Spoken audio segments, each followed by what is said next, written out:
ವಿತ್ತು ವಿದೇಶಾಂಗ ಸಚಿವ ಜೈಶಂಕರ್ ರಾಜ್ಯಸಭೆಯಲ್ಲಿ ಸಂಪೂರ್ಣವಾಗಿ ಬಾಂಗ್ಲಾದೇಶದಲ್ಲಿ ಏನಾಗ್ತಾ ಇದೆ ಅನ್ನೋದರ ಬಗ್ಗೆ ವಿವರಣೆಯನ್ನ ಕೊಟ್ಟಿದ್ದಾರೆ. ಬಾಂಗ್ಲಾದೇಶದಲ್ಲಿ ಹಿಂದೂಗಳನ್ನ ಟಾರ್ಗೆಟ್ ಮಾಡಲಾಗ್ತಾ ಇದೆ ಅನ್ನೋ ಅಂಶವನ್ನು ಕೂಡ ಅವರು ಹೇಳಿದ್ದಾರೆ.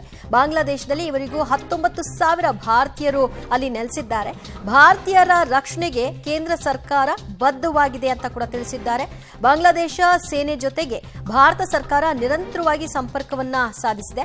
ರಾಜ್ಯಸಭೆಗೆ ಈ ಕುರಿತಾಗಿ ವಿದೇಶಾಂಗ ಸಚಿವ ಜೈಶಂಕರ್ ಅವರು ವಿವರಣೆಯನ್ನ ಕೊಟ್ಟಿದ್ದಾರೆ. ಬಾಂಗ್ಲಾದೇಶದಲ್ಲಿ ಹಿಂಸಾಚಾರ ಮುಂದುವರೆದಿದ್ದು ಅಲ್ಲಿರುವಂತಹ ಹಿಂದೂಗಳಿಗೂ ಕೂಡ ಒಂದು ಆತಂಕ ಎದುರಾಗಿದೆ. ಅಲ್ಲಿರುವಂತಹ ಭಾರತೀಯರ ಸಂಖ್ಯೆ 19,000 ಇದೆ. ಅವ್ರನ್ನೆಲ್ಲರನ್ನೂ ಕೂಡ ಮರಳಿ ಭಾರತಕ್ಕೆ ಕರೆತರುವಂತಹ ವಿಷಯದಲ್ಲಿ ಈಗಾಗಲೇ ಭಾರತಕ್ಕೆ ಎಷ್ಟು ಜನ ವಾಪಸ್ ಆಗಿದ್ದಾರೆ ಇದೆಲ್ಲದರ ವಿವರವನ್ನ ರಾಜ್ಯಸಭೆಯಲ್ಲಿ ವಿದೇಶಾಂಗ ಸಚಿವ ಜೈಶಂಕರ್ ಅವರು ಕೊಟ್ಟಿದ್ದಾರೆ. ನಿರಂತರವಾಗಿ ಹಿಂದೂಗಳನ್ನ ಟಾರ್ಗೆಟ್ ಮಾಡಲಾಗ್ತಾ ಇದೆ. ಅಲ್ಲಿ ದೇಗುಲಗಳನ್ನ ಟಾರ್ಗೆಟ್ ಮಾಡ್ತಾ ಇದ್ದಾರೆ. ಹಿಂದೂಗಳಲ್ಲೂ ಕೂಡ ಈಗ ಸಹಜವಾಗಿ ಆತಂಕ ಎದುರಾಗಿದೆ. ಅಲ್ಲಿರುವಂತಹ 19,000 ಭಾರತೀಯರನ್ನ ಸೇಫ್ ಆಗಿ ಕರೆತರುವಂತಹದ್ದು ನಮ್ಮ ಜವಾಬ್ದಾರಿ ಅಂತ ಕೂಡ ವಿದೇಶಾಂಗ ಸಚಿವರು ತಿಳಿಸಿದ್ದಾರೆ.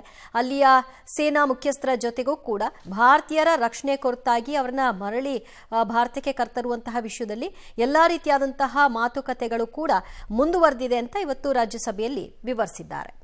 ಜೊತೆಗೆ ಪ್ರವಾಸಿಗರು ಕೂಡ ವಿದೇಶಾಂಗ ಬಾಂಗ್ಲಾದೇಶಕ್ಕೆ ಹೋಗದಂತೆ ನಿರ್ಬಂಧವನ್ನು ವಿಧಿಸಲಾಗಿದೆ. ಯಾರು ಕೂಡ ಅಲ್ಲಿ ಹೋಗಬೇಡಿ, ಪರಿಸ್ಥಿತಿ ಅಷ್ಟು ಸಹಜವಾಗಿ ಇಲ್ಲ ಅಂತ. ಯಾಕಂದ್ರೆ ಕ್ಷಣ ಕ್ಷಣಕ್ಕೂ ಅಲ್ಲಿ ಹಿಂಸಾಚಾರದ ಸ್ವರೂಪಗಳು ಹೆಚ್ಚೇ ಆಗ್ತಾ ಹೋಗ್ತಾ ಇದೆ. ಅದರಲ್ಲೂ ಕೂಡ ಹಿಂದೂಗಳನ್ನ ಮುಖ್ಯವಾಗಿ ಟಾರ್ಗೆಟ್ ಮಾಡಲಾಗ್ತಾ ಇದೆ. ಬಾಂಗ್ಲಾದೇಶದಲ್ಲಿ ಸುಮಾರು 8% ಹಿಂದೂಗಳು ನೆಲೆಸಿದ್ದಾರೆ. ಅದರಲ್ಲಿ ಭಾರತೀಯರ ಸಂಖ್ಯೆ 19,000 ಅಂತ ಹೇಳಲಾಗ್ತಾ ಇದೆ. ಅವ್ರನ್ನೆಲ್ಲರನ್ನು ಕೂಡ ವಾಪಸ್ ಕರೆತರುವಂತ ಕೂಡ ಒಂದು ದೊಡ್ಡ ಸವಾಲಿನ ವಿಷಯವಾಗಿದೆ. ಈ ಹಿನ್ನೆಲೆಯಲ್ಲಿ ಆ ಬಾಂಗ್ಲಾದೇಶಕ್ಕೆ ಯಾರು ಕೂಡ ಹೋಗಬೇಡಿ ಅಂತ ಯಾರೆಲ್ಲ ಸಂಚಾರವನ್ನ ವಹಿಸಿದ್ರು ಅವರೆಲ್ಲರಿಗೂ ನಿರ್ಬಂಧವನ್ನ ವಿಧಿಸಲಾಗಿದೆ. ಜೊತೆಗೆ ಈಗಾಗಲೇ ಬಹಳಷ್ಟು ಭಾರತೀಯರು ಭಾರತಕ್ಕೆ ವಾಪಸ್ ಆಗಿದ್ದಾರೆ ಅನ್ನೋ ಅಂಶವನ್ನು ಕೂಡ ತಿಳಿಸಲಾಗಿದೆ. ಅಲ್ಲಿ ನೀವು ನೋಡ್ತಾ ಇದ್ರಿ ಆ ಮೂರ್ತಿ ಬಾಂಗ್ಲಾದೇಶದ ಪಿತಾಮಹ ಆತನ ಮೂರ್ತಿಯನ್ನ ಪ್ರತಿಷ್ಠಾಪನೆ ಮಾಡಲಾಗಿತ್ತು. ಸೊ ಆ ಮೂರ್ತಿಯನ್ನ ನಿನ್ನೆ ಸುತ್ತಿಗೆಗಳ ಮೂಲಕವಾಗಿ ಕೆಡವುವಂತಹ ಪ್ರಯತ್ನವನ್ನ ಮಾಡಿದ್ರು. ಇವತ್ತು ಅದನ್ನ ಕೆಡವೇ ಬಿಟ್ಟಿದ್ದಾರೆ. ಹಲವಾರು ಸಂಸ್ಥೆಗಳಿಗೆ ನುಗ್ತಾ ಇದ್ದಾರೆ, ಕಚೇರಿಗಳಿಗೆ ನುಗ್ತಾ ಇದ್ದಾರೆ, ಅಲ್ಲಿ ದಾಂಧಲಿಯನ್ನ ನಡೆಸ್ತಾ ಇದ್ದಾರೆ. ಎಲ್ರಿಗೂ ಶರಣಾಗತಿಯಾಗುವಂತೆ ಅಲ್ಲಿ ಬೆದರಿಕೆಯನ್ನು ಒಡ್ಲಾಗ್ತಾ ಇದೆ.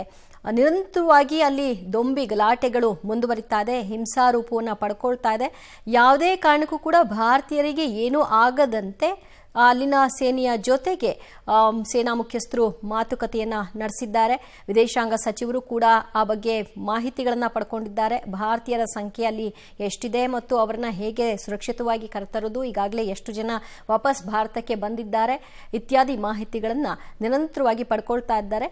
ಈ ಕುರಿತಾಗಿ ಒಂದು ವಿವರಣೆಯನ್ನು ಕೂಡ ಕೊಟ್ಟಿದ್ದಾರೆ. ಬಾಂಗ್ಲಾದೇಶದಲ್ಲಿ ಏನಾಗ್ತಾ ಇದೆ, ಇವತ್ತಿನ ಪರಿಸ್ಥಿತಿ ಹತೋಟಿಗೆ ಬರ್ತಾ ಇದೆಯಾ, ಶಾಂತಿ ಸ್ಥಾಪನೆ ಆಗಿದ್ಯಾ ಇಲ್ವಾ, ಇದೆಲ್ಲದರ ಬಗ್ಗೆ ವಿವರಣೆಯನ್ನ ಕೊಟ್ಟಿದ್ದಾರೆ.